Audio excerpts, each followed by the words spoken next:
pay for our health care, who we're to go to. That's just not their responsibility. There is something that is unique about being a United States citizen, and the Constitution is one of them, but the 10th Amendment is huge, and it has to do with states' rights. Now, I'm sure many of you have heard of health care compacts, but a compact is a mechanism that a state, we could go to New Hampshire and form a compact between the state of Texas and the state of New Hampshire, and that compact supersedes all federal laws. So if we do not throw Obama out, then we have some very serious negotiations to do with other states.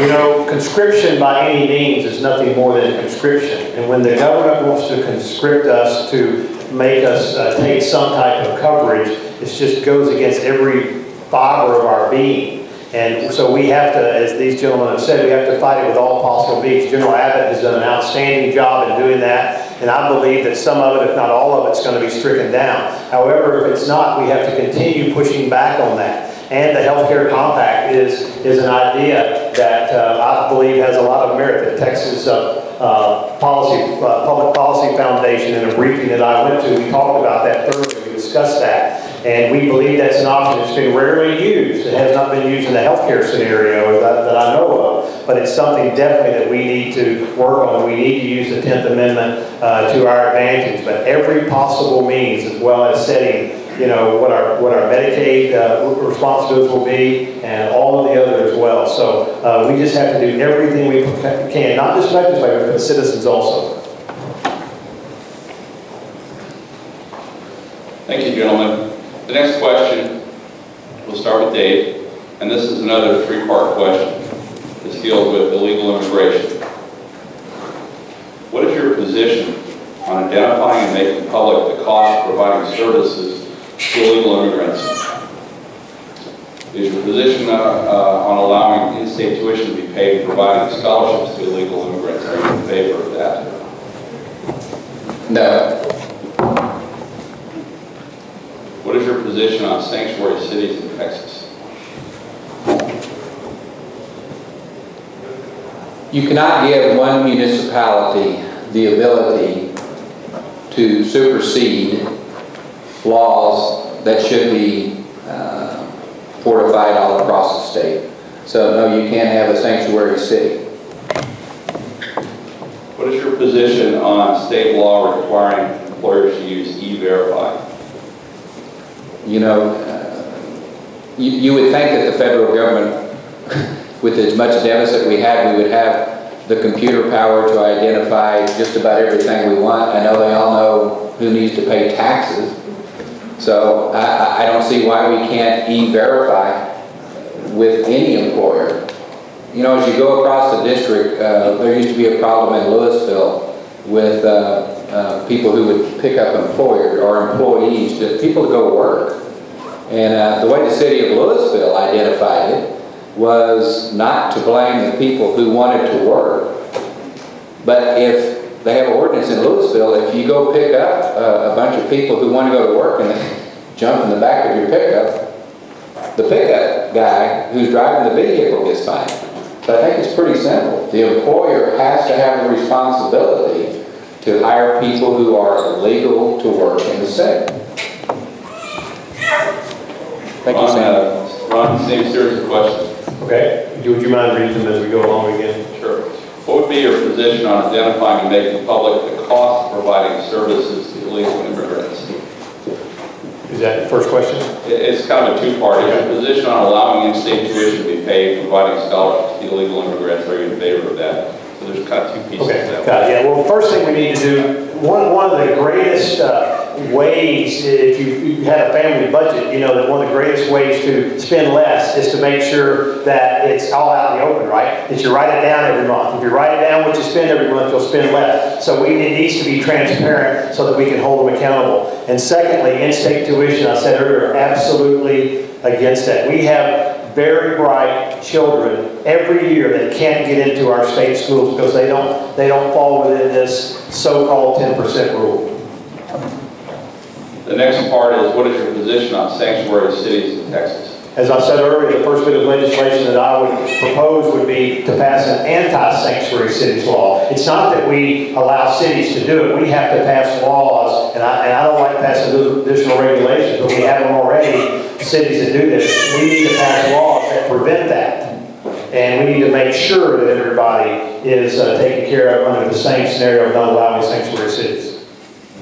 And finally, what is your position on a state law requiring employers to use E-Verify in Texas? Well, I have some family experience with this. My sister runs some restaurants over in Georgia, and while it's not required, they use E-Verify voluntarily. And one of the cautions that I would give, and I think it's something that we should definitely do, but one of the cautions that I should give is there has to be a limit on the employer responsibility as well. The person comes, he gives the information. If it doesn't go through the system, then yeah, the employer needs to get rid of it. But if you put 100% of the burden all on the employer and none on the employee, that's not right either. We need to make sure that we hold the employee accountable also.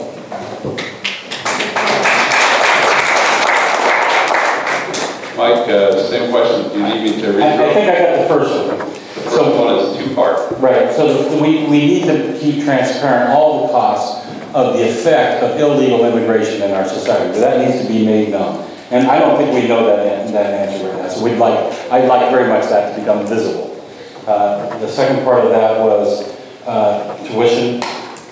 Absolutely not. My daughter is newly married. She wants to go to school. She's struggling to go to school. I'm helping her out. But she can't get,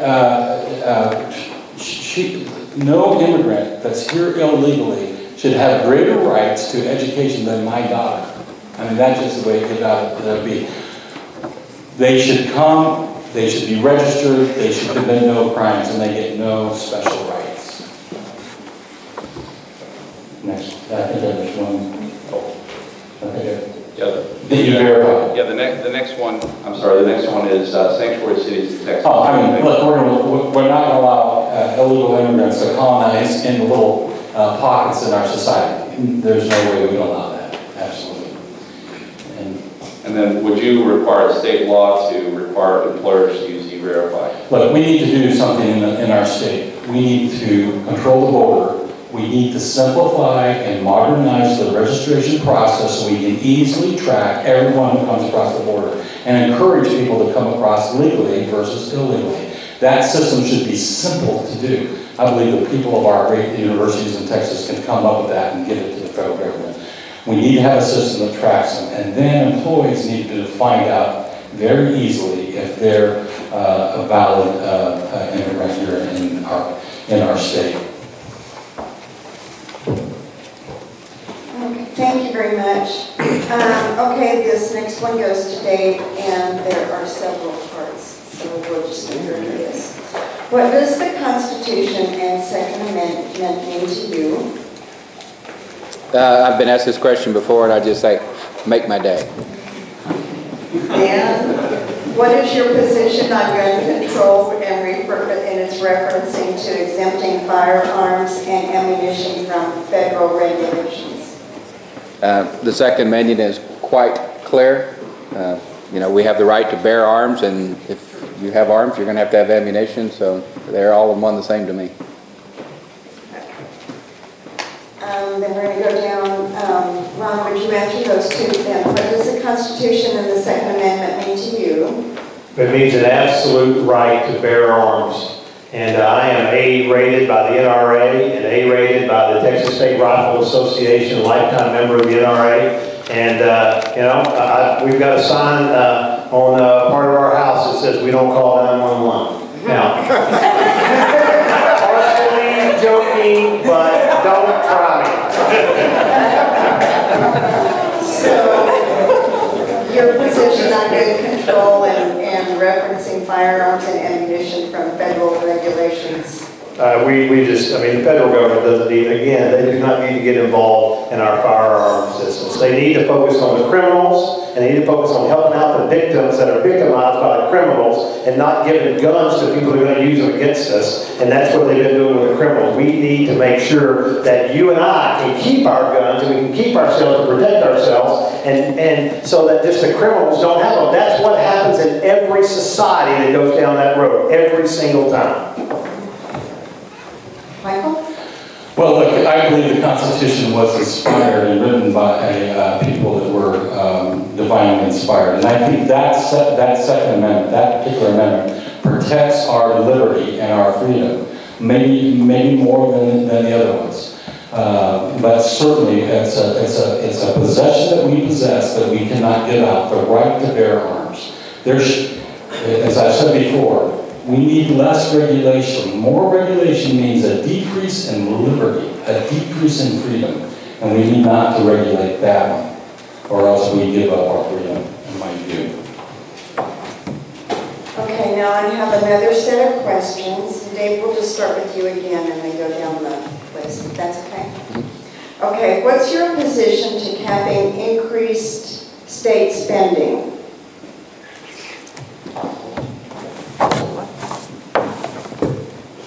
The Texas Constitution and our Texas government is unique in that we have sunset laws. And right now there are about 2,000 audits that are going out of different commissions, agencies, and things that we have to look at as what is the core things that government needs to be providing.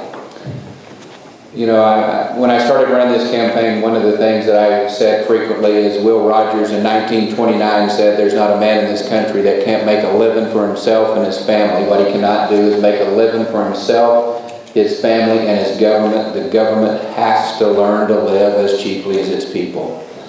We've had to tighten our pocketbooks. We have to go down to the state of Texas, get back to the core items that we need to be providing: public education, transportation, water, and let's stick to our knitting. Let's not try to do things that are not functions of state government. We need to resolve our issue. Read the question again. What is your position to capping increased state spending? Well, you know, we need to make sure that we have a cap that is no greater than the population rate. However, I'm not so sure that we can't cut spending, even over what it is. But what's happened is, as great as our state is, you know that our budget has grown at 10 times the rate of our population from one of the studies that I read. Now, how does that happen? But it happens, and I'll tell you how it happens is because you have people that have R in front of their name that are not conservatives. And just because you're an R in Texas doesn't mean you're a conservative. You have to make sure that people are going to stick true to their conservative values, to have a smaller government, and to have them, as I said earlier, not involved in things that are not the responsibility of government. Go ahead with the question. Okay. What is your position to capping increased state spending? My response to that is we should have no more increases in taxes. Now, you can't have a lock on taxes, which I believe you must have. The burden on families is already too great, so I say no more taxes. That means one of two things have to happen instead. We've got to cut expenses and trim the fat. I believe we can do that. But we also have to increase revenue to the state. And how do we do that without increasing taxes? In my opinion, you do that through transactions. The government has its hands in almost every transaction. One transaction stimulates a dozen more transactions. The more transactions we have, the more